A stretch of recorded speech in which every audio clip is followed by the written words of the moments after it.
Я решил протестить разные вертикальные мыши. Рассмотрим несколько дешевых моделей, как они работают в играх и так ли удобно они на самом деле. А под конец оставлю самую крутую мышку, которую только можно найти.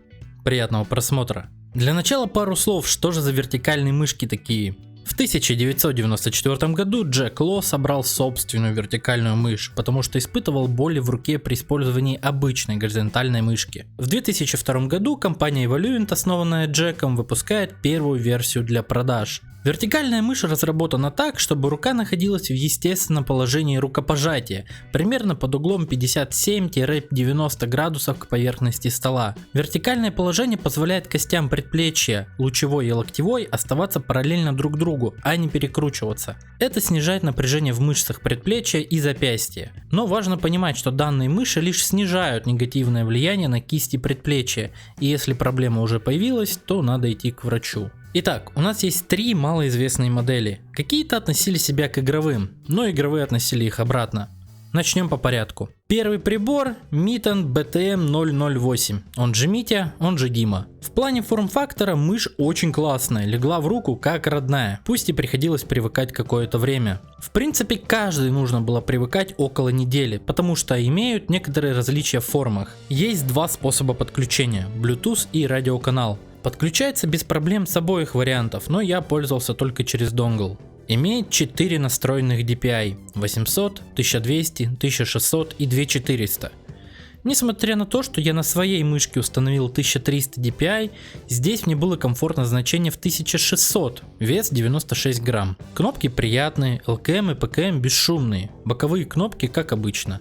Смена DPI находится внизу, а сверху смена способа подключения. В повседневном пользовании мышь вела себя как обычно, никаких проблем, комфортно серфил в инете, даже видео смонтировал с этой мышкой. Но в играх однозначно есть проблемы. В принципе, при не ультра резких фликах, аки Илюха Моноси, сенсор сработает хорошо, реагирует нормально, не дергает. Но при очень быстрых поворотах сенсор срывает, так что для шутеров типа CS и Valorant может не подойти и вызовет дискомфорт в некоторых игровых моментах. Но в одиночных играх однозначно проблем не создаст.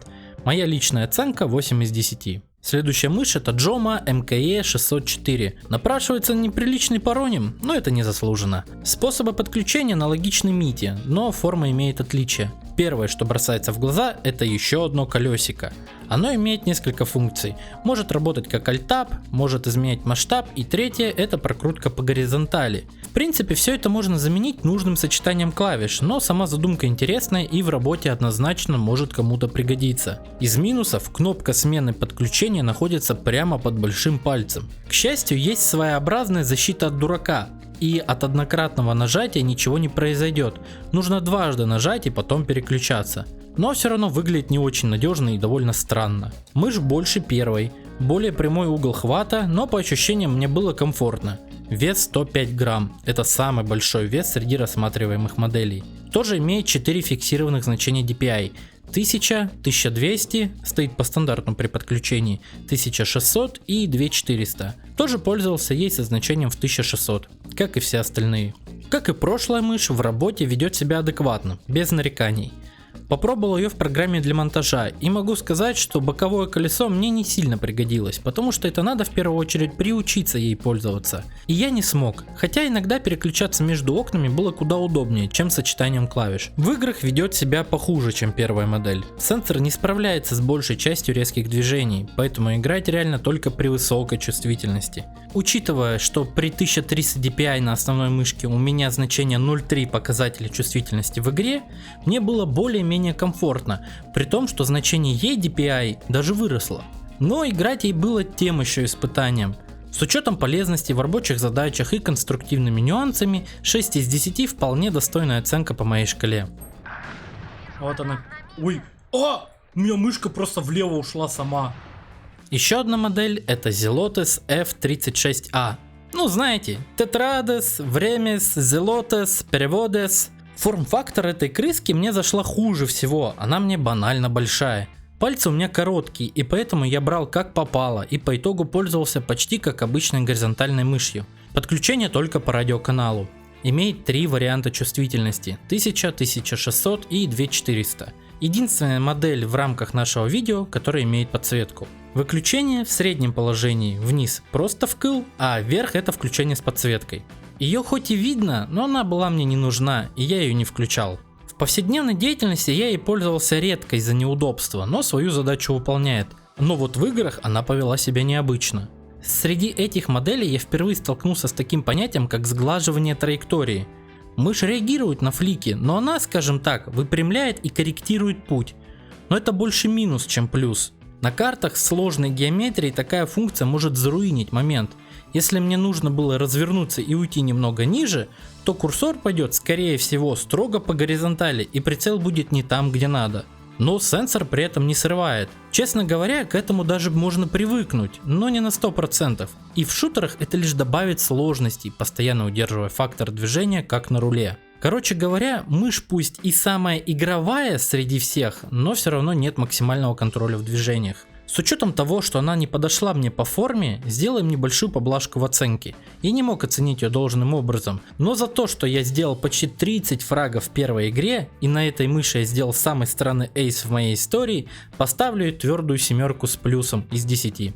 Но пока карандашом. И последняя мышь, даже не мышь вовсе, это манипулятор в форме пера, ручки, как угодно.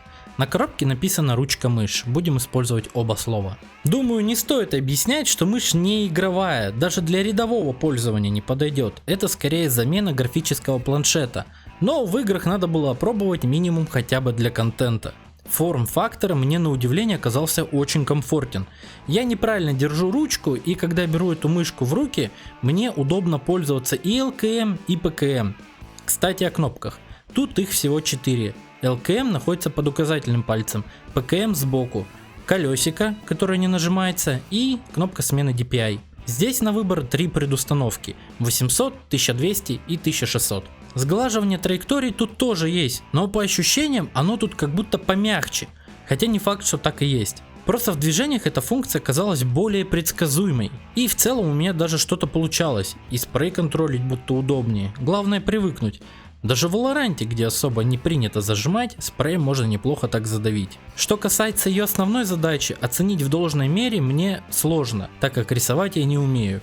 Но я слышал, что рисовать на планшете сначала неудобно и требует времени на адаптацию. Тут, думаю, ситуация аналогична. Субъективно тянет на 6 из 10 благодаря более-менее хорошему сенсору, однако ей мне негде пользоваться. Но объективно, или от мнения человека, который умеет рисовать, оценка явно может быть лучше. Подводя итоги, можно сказать, что данные модели и не были изначально заточены под игры. Одна из них пыталась, но получилось несколько посредственно. Для работы и спокойного пользования подойдет однозначно, и разумеется для профилактики и поддержания собственного здоровья. На мой взгляд, для людей, у которых вся работа сосредоточена в ПК, такая мышь отличный вариант. Конечно, есть вариант игровой вертикальной мыши от более специализированной фирмы, но пока мой бюджет не позволяет сделать на нее обзор. От успеха этого видео уже буду решать, будет ли это интересно в перспективе. Спасибо большое за помощь в реализации ребятам, которые поддержали финансово. А как вы думаете, подходят такие мыши для игр или это очередной коммерческий крючок для привлечения внимания?